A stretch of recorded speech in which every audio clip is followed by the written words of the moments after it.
I'm back with Ivan. Someone has to remind me to read. Sometimes I forget. All right, finally. Julia and George take the pictures to the ring where there's room to see them all. An hour passes as they try to assemble my puzzle. Ruby's awake now, and she and Bob and I watch. Ivan, Ruby says, "Is that a picture of me?" "Yes," I say proudly. "Where am I supposed to be?" "That's a zoo, Ruby. See the walls and the grass and the people looking at you?" Ruby squints.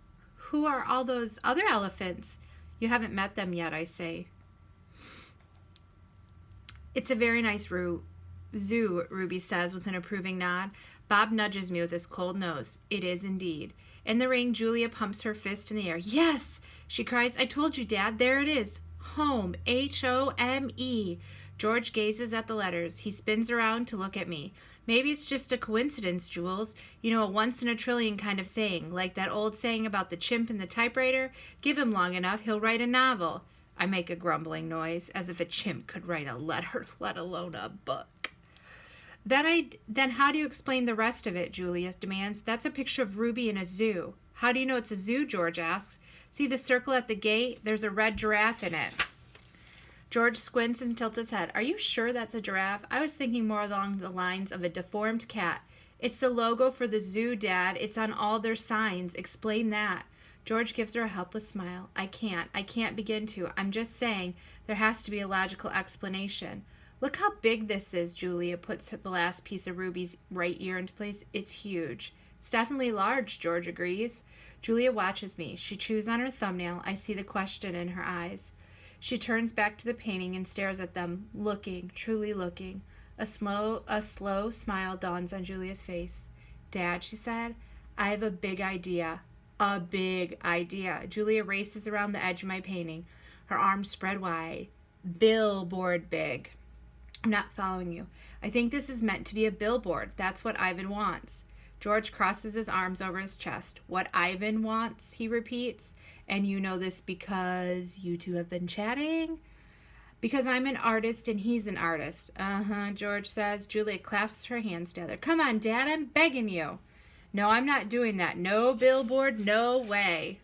"I'll get the ladder. You get the glue. I know it's dark out, but the billboard's lit." "Mac'll fire me, Jules."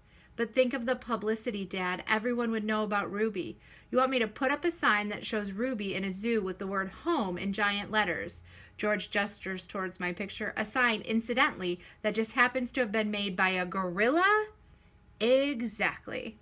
"And you want me to do it without Mac's permission?" George asks. "Exactly." "No," George says. "No way."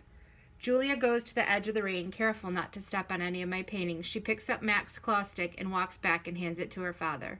George runs his finger along the blade. "She's just a baby, Dad. Don't you want to help her?" "But how would it help, Jules? Even if lots of people see Ivan's sign, it doesn't mean anything's going to change." "I'm not exactly sure yet," Julia shakes her head. "Maybe people will see the sign and they'll know this isn't where Ruby belongs. Maybe they'll want to help too." George sighs. He looks at Ruby. She waves her trunks. "It's a matter of principle, Dad. Principal. L-E, George corrects. "Dad," Julia softens, "what if Ruby ends up like Stella?"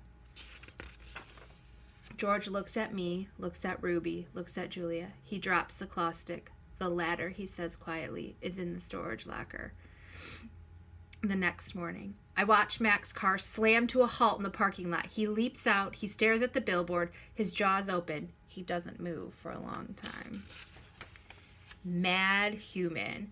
A mad gorilla is loud, but a mad human can be loud too, especially when he's throwing chairs, turning over tables, and breaking the cotton candy machine. Phone call. Mac is kicking a trash can across the food court when the phone rings. He answers it, red-faced and sweating. "What?" he demands. He glares at me. "I don't know what you're..." He starts to say, but he stops to listen. "Who? Julia who?" he asks. "Oh, sure, George's kid. She's the one who called you." More talking. With a phone to his ear, Mac comes closer to my cage, eyeing me suspiciously. Yeah, he paints, sure. "We've been selling his art for a while now." Then another long pause. "Yeah, absolutely, it was my idea." Mac nods. A smile starts at the corners of his mouth. "Photos, no problem. You want to see him in action? Come on down and have a look. We're open 365 days a year. Can't miss us. We're right off I-95. Mac picks up the overturned trash can. Yeah, I think he'll be adding more pictures. It's a, what do you call it? A work in progress. When the call is done, Mac shakes his head. Impossible, he says. An hour later, a man with a camera comes to take my picture. It's from the local paper, the one Julia called. How about you take one of me with the elephant, Mac suggests. He drapes his arm around Ruby's back, grinning at the camera. Perfect, the man says. Perfect, Mac agrees. Oops. A star again. A photo of my billboard is in the newspaper. Mac tapes the story onto my window. Each day, more curious people arrive. They park in front of the billboard. They point and shake their heads. They take photos. They come into the mall and buy my paintings. While visitors watch, I dip my hands in fresh buckets of paint. I make pictures for the gift shops and pictures to add to the billboard. Trees with birds, a newborn elephant with glittering black eyes, a squirrel, a bluebird, a worm. I even paint Bob so he can be on the billboard too. I can tell he likes the picture, although he says I didn't quite capture his distinguished nose. Every afternoon, Mac and George add my new pictures to the billboard. People slow their cars while they work. Drivers honk and wave. My gift shop pictures now cost $65 with a frame. The Ape Artist. I have new names. People call me the Ape Artist, the Primate Picasso. I have visitors from morning till night, and so does Ruby. But nothing's changed for her. Every day at 2, 4, and 7, Ruby plods through the sawdust with Snickers on her back. Every night she has bad dreams. Bob, I say, after I soothe Ruby to sleep with a story, my idea isn't working. Bob opens one eye. Be patient. I'm tired of being patient, I say. Interview. This evening, a man and a woman come to interview Mac and also George and Julia. The man has a large and heavy camera perched on his shoulder. He films me as I make pictures. He films Ruby in her cage with her foot roped to the bolt in the floor. Mind if I take a look around, he asks. Mac waves his hand. Be my guest. While Mac and the woman talk, the cameraman walks to the mall. He pans the camera right, left, up, down.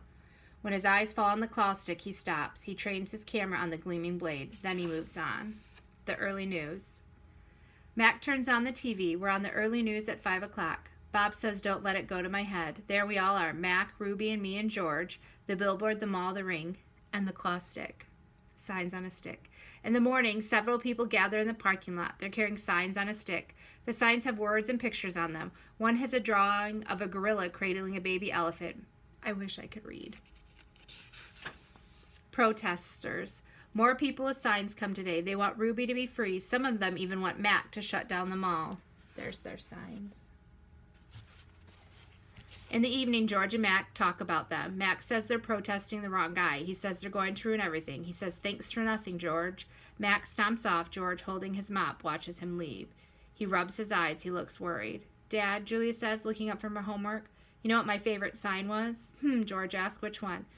The one that said, elephants are people too. George gives her a tired smile. He goes back to work. His mop moves across the empty food court like a giant brush, painting a picture that no one will see. Check marks. A tall man with a clipboard and a pencil comes to visit. He said he's here to inspect the property. He doesn't say much more, but he makes many check marks on his paper. He looks at my floor. Check. He examines Ruby's hay. Check.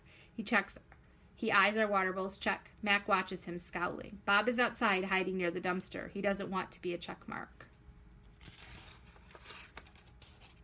We're going to stop there.